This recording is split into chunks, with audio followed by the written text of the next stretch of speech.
Ok, donc on se retrouve pour discuter de ça.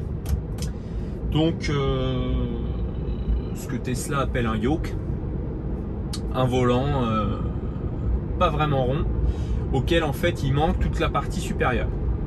Donc j'ai fait une autre vidéo où je fais tout un trajet en ville pour aller là jusqu'au superchargeur.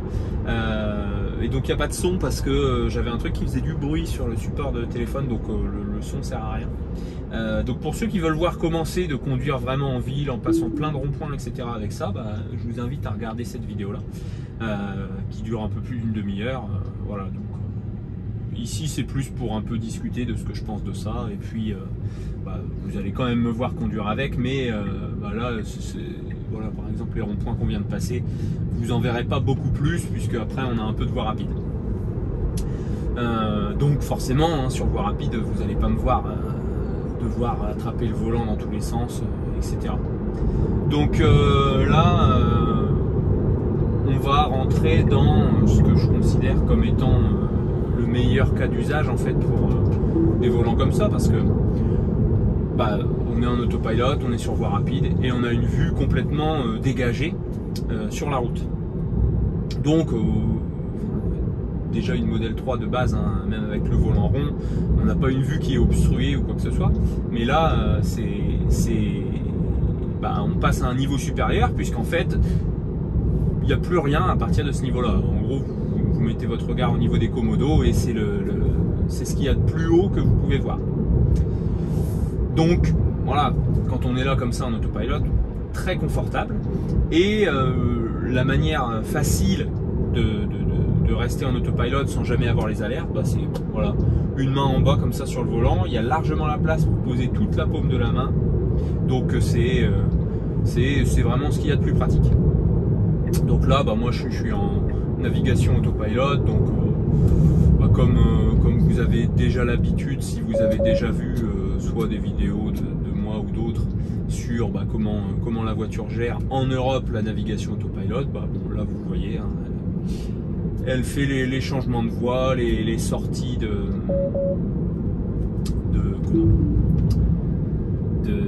voie rapide, etc. elle-même. Et puis là ce qui vient de se passer, c'est les limites de la navigation autopilot en Europe. Il y a une accélération latérale maximale à pas dépasser, donc c'est pour ça que là la voiture elle tournait pas assez le volant pour ne pas sortir de la route. Donc là j'ai corrigé le tir. Voilà, donc le volant concrètement, pour ceux qui n'ont dans tous les cas pas envie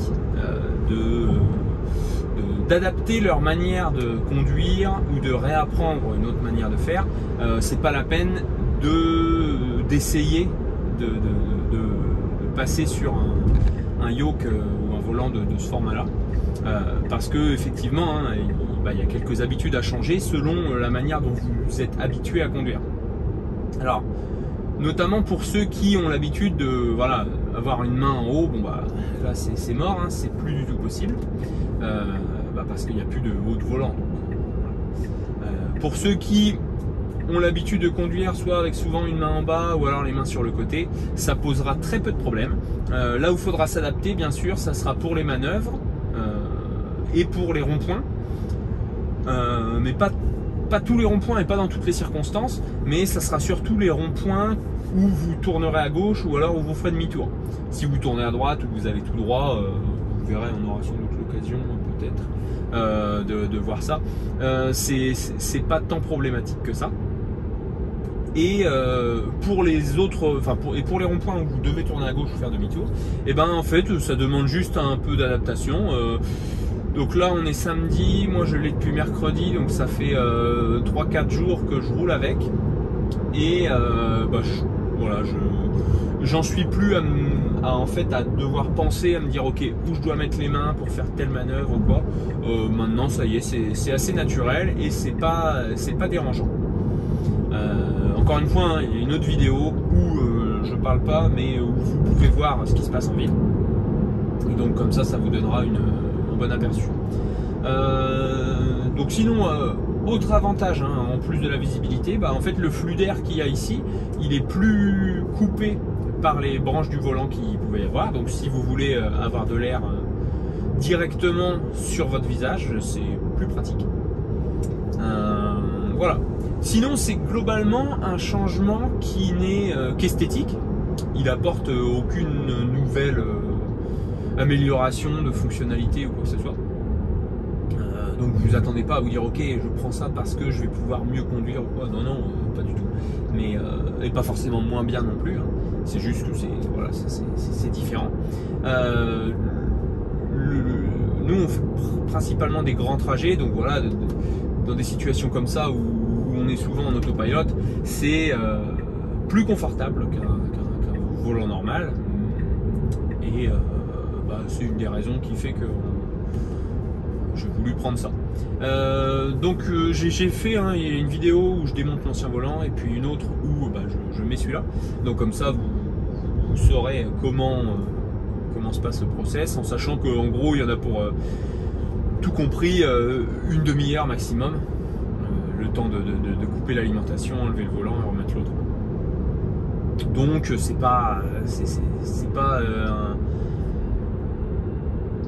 pas des travaux de grande envergure. Voilà. Ce que je ferai, c'est que je vais... Ouais, je sortirai avant ce qui est indiqué pour que comme ça on puisse aussi dans cette vidéo là voir un petit peu des trajets en ville, donc comme ça vous verrez avec des ronds-points, etc. Donc là moi ça fait ouais, je crois 4 jours principalement que de la ville, donc je dirais l'environnement qui est le plus déroutant pour un volant comme ça. Et ça m'a pas demandé de grande adaptation, mais voilà, je savais que j'allais avoir ce volant là depuis quelques semaines, donc je me préparais aussi à ça, et j'ai jamais eu l'habitude de mettre mes mains en haut pour conduire ou quoi que ce soit, donc il n'y a pas eu de grand chamboulement de ma conduite pour pouvoir m'adapter à ce format de volant là. Voilà, le vendeur chez qui je l'ai pris, donc grosso modo, hein, selon les options que vous prenez, faut compter 500 $. Voilà, donc je dirais plus ou moins 10% selon ce que vous voulez. Mais donc pour cette forme là, moi j'ai choisi donc cette forme là et cuir perforé ici et couture blanche. Donc les coutures blanches elles se voient presque pas, donc bon, moi ça me va bien, ça rappelle tout l'intérieur blanc. Et puis cuir perforé, je trouvais que ça changeait par rapport au cuir classique qu'on voit sur le volant. Donc voilà, c'est pour ça que j'ai pris ça, et donc moi ça a coûté effectivement 500 $. Voilà, je trouve que la qualité, moi, elle est plutôt très bien. Et enfin, en gros, je compte pas remettre l'ancien volant, donc je pense que je vais continuer avec celui-là un peu de temps. Donc voilà, là on sort de voie rapide, donc ça va vous permettre de voir un petit peu de conduite hors voie rapide avec le yoke. Et voilà, moi je ferai quelques commentaires un petit peu. Voilà. Donc la différence par rapport au yoke qu'on trouve sur les Model S actuellement, c'est qu'on a toujours les commodos ici. Et pour le moment, je pense que c'est une bonne chose, donc notamment nous en France, pour les ronds-points. Parce que quand on prend un rond-point et qu'on tourne à gauche ou qu'on fait demi-tour, donc avant de s'insérer sur le rond-point, on met un clignotant, mais ensuite, au milieu du rond-point, avec le volant dans une position qui est, voilà, par exemple comme ça, à 90 degrés, il faut remettre l'autre clignotant pour sortir.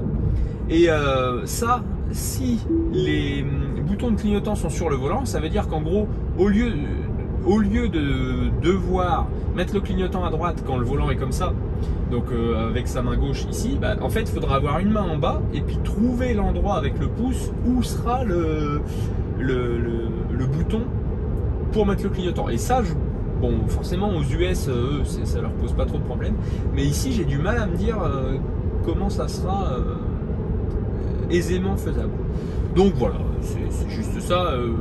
Pour l'instant on a encore les commodos ici et bah, je trouve pas plus mal puisque ça m'a pas posé de difficultés particulières là pour pouvoir gérer les ronds-points, en sachant que en gros au quotidien moi j'ai peut-être une quarantaine de ronds-points, donc si ça me posait un problème je l'aurais déjà vu là dans les quelques jours qui se sont passés. Voilà.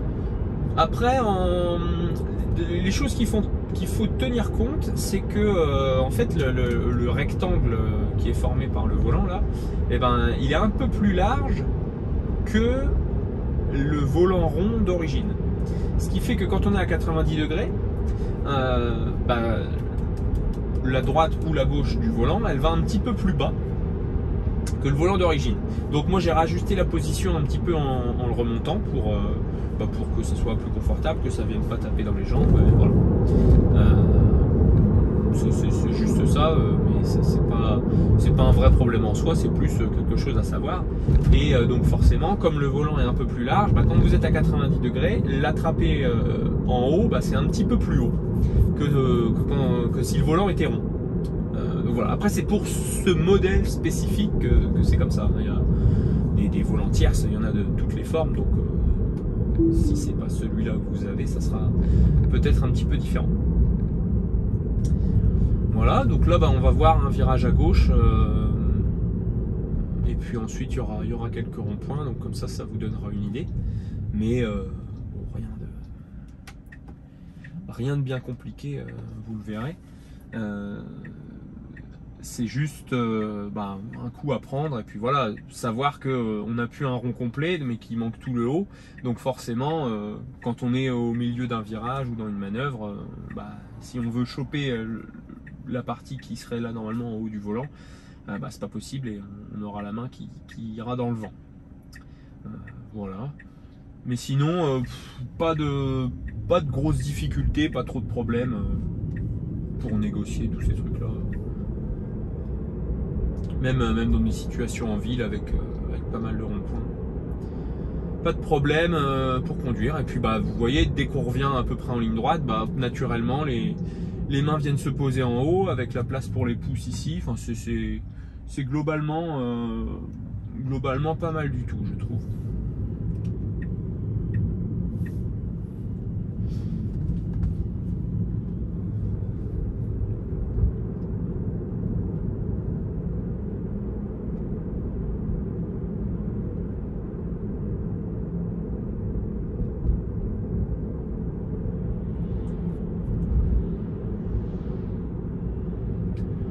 Là, rond-point en allant tout droit, mais vous voyez, même en allant tout droit, donc hop, ici le volant a un peu tourné, voilà, il est à 90 degrés, et si je devais mettre le clignotant avec un bouton qui est ici, comme c'est le cas pour les modèles S, bah je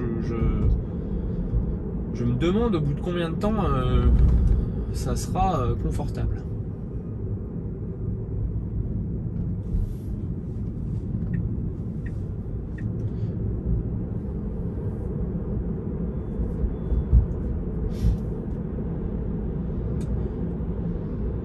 Mais là, ouais, même si vous voulez conduire avec une main comme ça reste possible. Bon, bien sûr, hein, en rond-point, vous oubliez, mais là, tant que ça reste un peu droit ou avec des virages pas trop serrés, il n'y a vraiment pas de problème.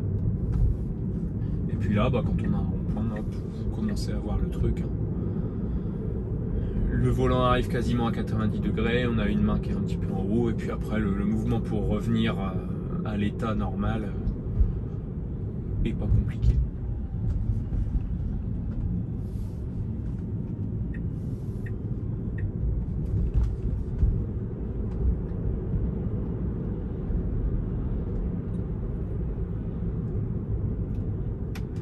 Là on va prendre à gauche, comme ça vous aurez au moins un exemple commenté d'un rond-point à gauche. Donc là voilà, en gros je récupère le volant en bas et puis hop, voilà. Rien de fou à faire ou qui demande des skills incroyables.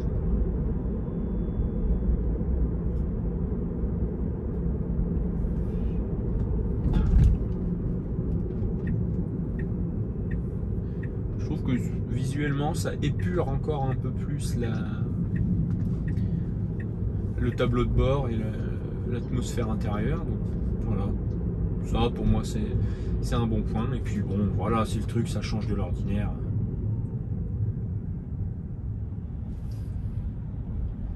et ça prépare peut-être à ce qui sera de série dans les Tesla d'ici une paire d'années en Europe. Je sais pas si pour les modèles 3 et Y ça viendra. Pour les modèles S et X, bah, c'est acquis en fait. Pour le Cybertruck c'est pareil. Donc j'imagine que c'est quelque chose qui se popularisera au moins chez Tesla pour les modèles à venir.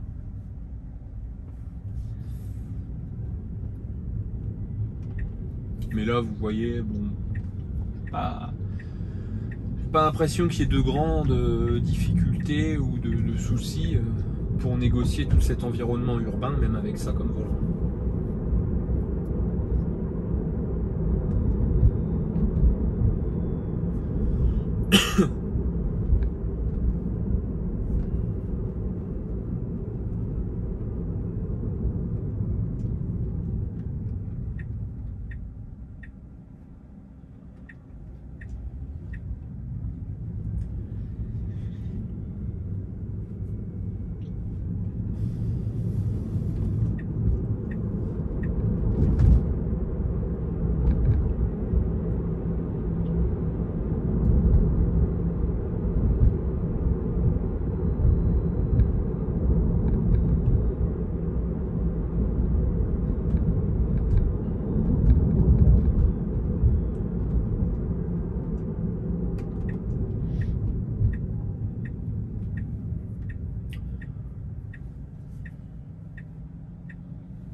Voilà, bon là on a un grand bout de ligne droite, donc bon, il ne va pas y avoir de grandes surprises, mais bon, vous voyez à peu près le délire, hein.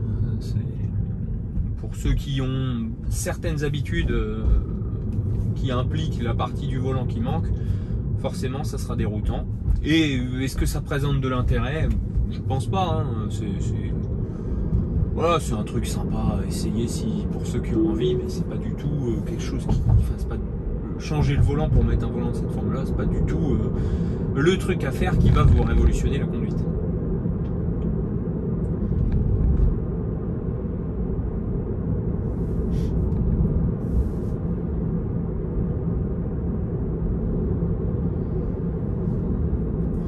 En tout cas, moi, ça me permet voilà, de confirmer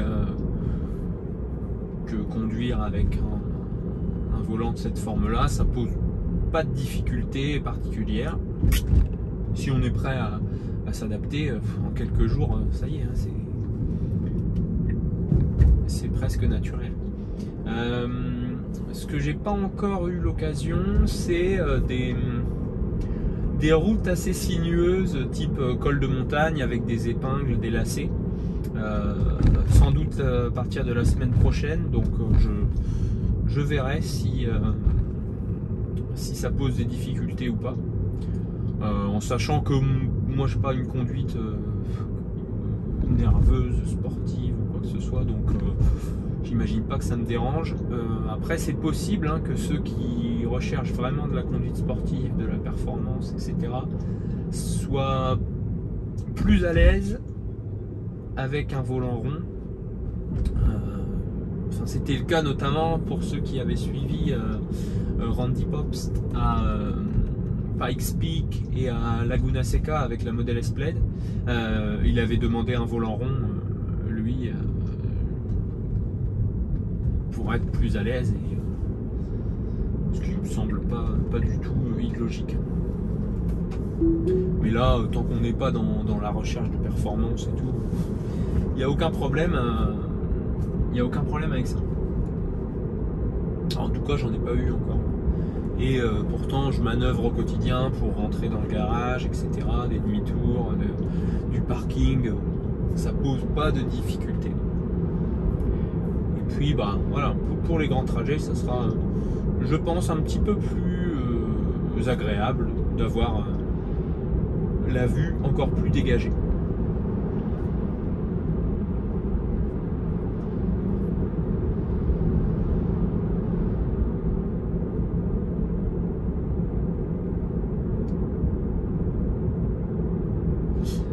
Parmi les questions que certains ont parfois, c'est l'airbag, etc.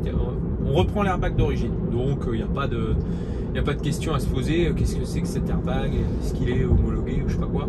On reprend l'airbag d'origine quand on démonte le volant. Et la première étape, c'est d'enlever l'airbag et on le remet quand on change le volant, donc pas d'inquiétude là-dessus.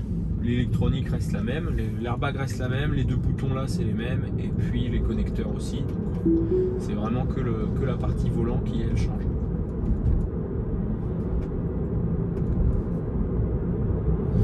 Voilà, donc là hop, retour en navigation autopilot.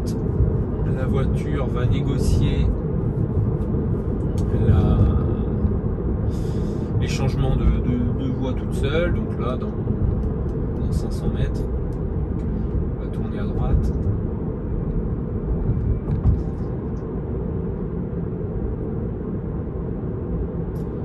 Et l'effet cuir perforé, moi je trouve ça pas mal.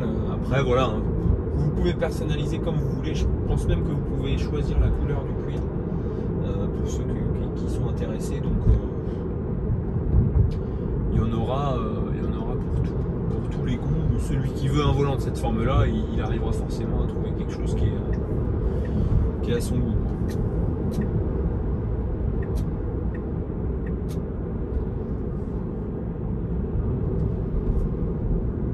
Là je ralentis un peu pour pas qu'il se passe justement ce qui s'est passé tout à l'heure avec le virage négocié un peu trop vite.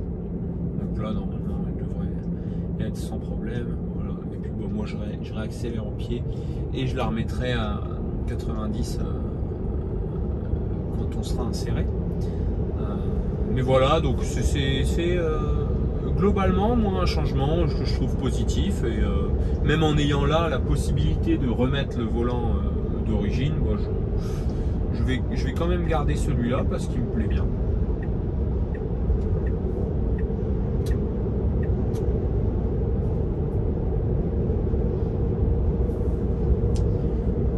Et voilà. Le cas d'utilisation parfait, c'est ça. C'est voie rapide en autopilot, et puis nous on supervise simplement ce que fait la voiture.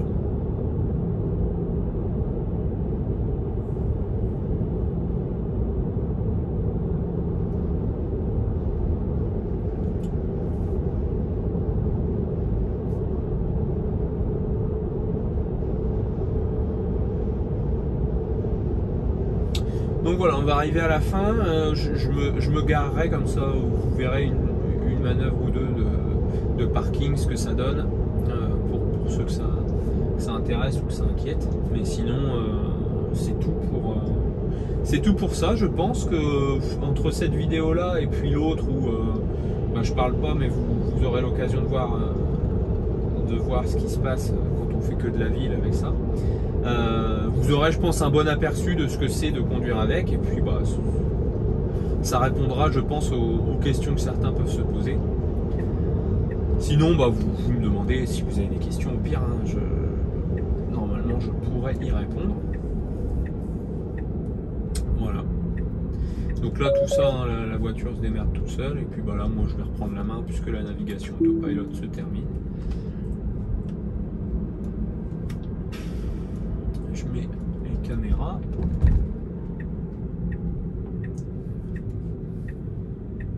Et puis on va aller se garer là sur le parking. Comme ça va vous donner un aperçu de ce que c'est, de ce que ça donne en manœuvre de parking.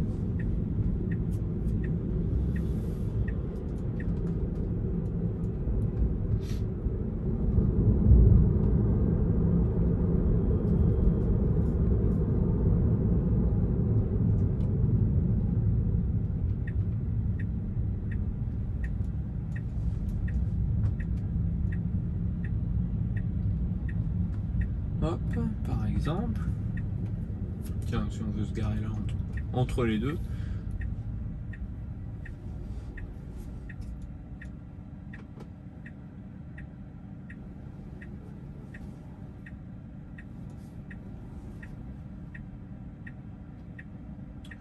Voilà, c'est pas plus dur que avec n'importe quoi d'autre. C'est juste que forcément, hein, celui qui veut choper le volant par la partie qui n'existe pas, bon bah ça demandera un petit peu d'adaptation.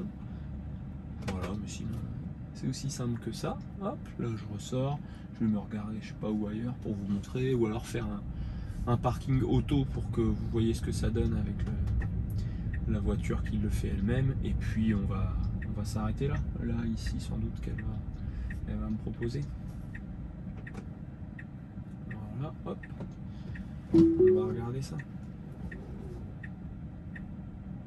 Là forcément, hein, c'est pas moi qui me gare, donc il va pas y avoir trop de difficultés, mais je pense que ça peut être intéressant de voir ce que ça fait d'avoir le volant qui tourne et qui est pas rond.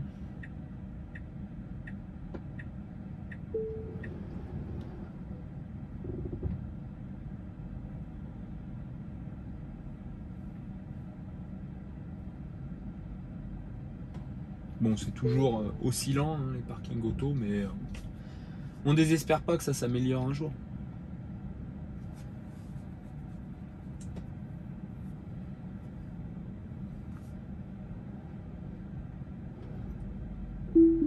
Voilà. Voilà.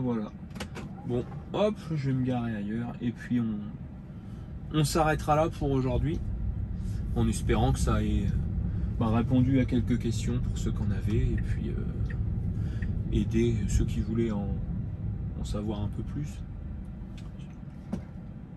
sur un volant de cette forme-là. C'est tout.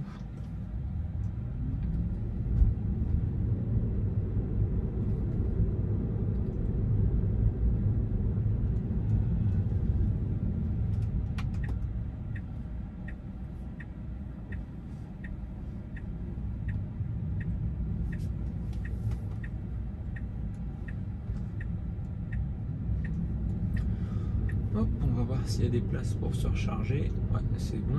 Comme ça, je vais me mettre en charge là. Et puis, voilà, hein, c'est tout pour aujourd'hui. En espérant que ça ait répondu à quelques interrogations. Voilà. Hop. Allez, salut!